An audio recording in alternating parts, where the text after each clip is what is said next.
Hello and welcome to English tutorial. The topic is subject verb agreement. Continued. Today we are going to learn how to use not only but also. क्या मतलब है इसका? न केवल बल्कि. तो आज हम इसका इस्तेमाल करना सीखेंगे और इसका इस्तेमाल करके कैसे सेंटेंसेस फ्रेम करते हैं, बनाते हैं, वो देखेंगे. ओके. एक चीता और एक गधे में बहस हो गई. बहस इस बात पे हुई, चीता कहता कि आसमान नीला है, गधा कहता कि आसमान काला है.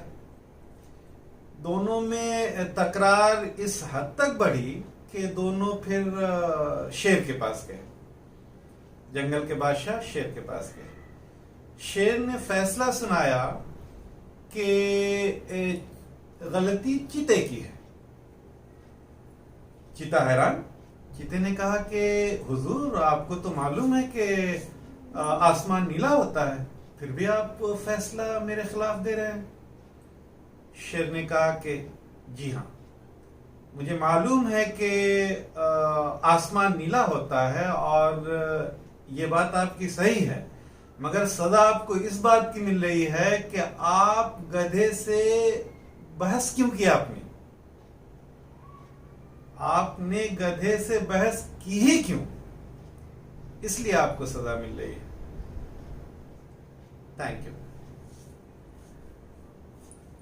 तो बड़ा खूबसूरत स्ट्रक्चर है, खास करके स्पोकन इंग्लिश में इससे आप मदद ले सकते हैं. जैसे आपको ये कहना हो कि न केवल सलमा बल्कि अक्षिता भी लंबी है. तो हम अपनी रोजमर्रा की जिंदगी में इस तरह के सेंटेंसेस इस्तेमाल करते हैं बातचीत करते वक्त. तो अगर आपको ये स्ट्रक्चर मालूम है तो फिर आप इजीली कम से कम ये सेंटेंस फ्रेम कर सकते हैं. न ये कि सलमा, न केवल सलमा बल्कि अक्षिता भी लंबी है. न ये कि राम बल्कि करीम भी इंटेलिजेंट है. न ये कि सुधा बल्कि असगर भी बुद्धिमान है.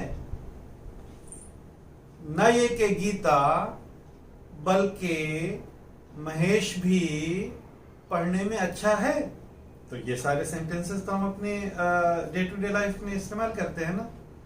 तो इसका मतलब ये हुआ कि अगर हम इसको जानते हैं तो हमें स्पोकन इंग्लिश में भी मदद मिलेगी. Isn't it? Yeah, this will help you when you speak when you have conversation with someone in English.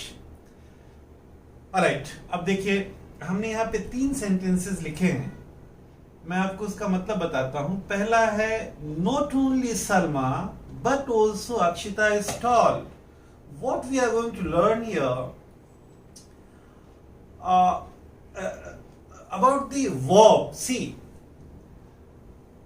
जब हम not only but also का इस्तेमाल करते हैं तो जो verb होती है वो लास्ट सब्जेक्ट जो होता है उसके हिसाब से सिंगुलर या प्लूरल होती है. अंतिम सब्जेक्ट, आखिरी सब्जेक्ट के हिसाब से सिंगुलर या प्लूरल होती है. ठीक है. अब यहां पे देखिए, पहला सब्जेक्ट ये हो गया सलमा, दूसरा सब्जेक्ट हो गया अक्षिता, अंतिम सेकंड पार्ट. तो यहां पे जो वर्ब हम इस्तेमाल करेंगे वो वर्ब अक्षिता के हिसाब से सिंगुलर या प्लूरल होगी. ठीक है. ये सिंगुलर है इसलिए हमने यहाँ पे इसका इस्तेमाल किया है. So not only Salma but also Akshita is tall.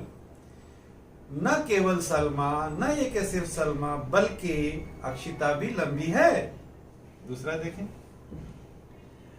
not only Nimai but also his friends were there. न केवल निमय बल्कि उसके दोस्त भी, प्लूरल है, कई एक है, बल्कि उसके दोस्त भी वहां थे।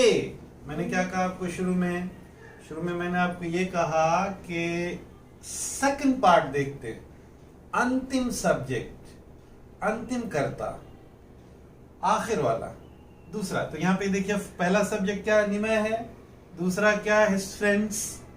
तो फ्रेंड्स क्या है, प्लूरल है। प्लूरल होने की वजह से हम यहाँ पे वर का इस्तेमाल कर रहे हैं, नहीं तो वॉज का इस्तेमाल करते।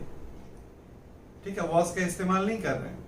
निमय के हिसाब से हम वॉज का इस्तेमाल नहीं करेंगे, बल्कि हिज फ्रेंड्स प्लूरल के हिसाब से हम वर का इस्तेमाल करेंगे। और तब सेंटेंस हो जाएगा not only Nimay but also his friends were there. न केवल निमय बल्कि उसके दोस्त भी वहां थे। आप समझ रहे हैं ना हम क्या मैं क्या कहना चाह रहा हूं, अब क्या हमें समझना है? हमें ये समझना है कि नॉट ओनली बट ऑल्सो का जब हम इस्तेमाल करते हैं तो वर्ब कैसे होगी, किसके हिसाब से होगी? तो अंतिम सब्जेक्ट के हिसाब से होगी। सेकंड पार्ट को देखना है। ठीक है, यहां पे second part plural so verb plural, यहां पे second part Akshita singular so verb singular. एक और देख लें, not only Mr. Sinha but also his brothers live in Delhi. Not only Mr. Sinha but also his brothers live in Delhi. न केवल mister Sinha, न केवल मिस्टर सिन्हा बल्कि उनके भाई भी दिल्ली में रहते हैं। क्या कहा मैंने आपको? मैंने नहीं बोला, ये रूल है, यही रूल है। रूल क्या कहता है? रूल ये कहता है कि आप सेकंड पार्ट को देखेंगे, अंतिम सब्जेक्ट को देखेंगे। अंतिम सब्जेक्ट आपका क्या है? Brothers, his brothers, plural. Plural होने की वजह से यहाँ पे हमने वर्ब प्लूरल इस्तेमाल किया है, लिव।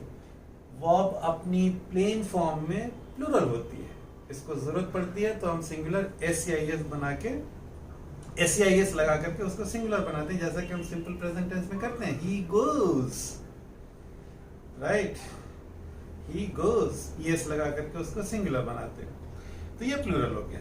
क्यों? क्योंकि यहाँ पे जो सेकंड सब्जेक्ट है, अंतिम सब्जेक्ट है, आखिर वाला, वो प्लूरल है। ठीक है, so the sentence is not only mister Sinha but also his brothers live in Delhi. Alright, I hope everything is very very clear. अब आपको प्रैक्टिस करनी है, 2-4 सेंटेंसेस आप कहीं से ले लें और उसको खुद ट्रांसलेट करें, फिर देखें कि वो सही है कि नहीं सही है। उम्मीद है कि वीडियो आपको बहुत ही पसंद आया होगा। अगर पसंद आया है तो प्लीज सब्सक्राइब करें, लाइक करें, शेयर भी करें, ताकि इससे दूसरे बच्चे भी फायदा उठा सकें, है कि नहीं? Okay then, thank you so much, thanks.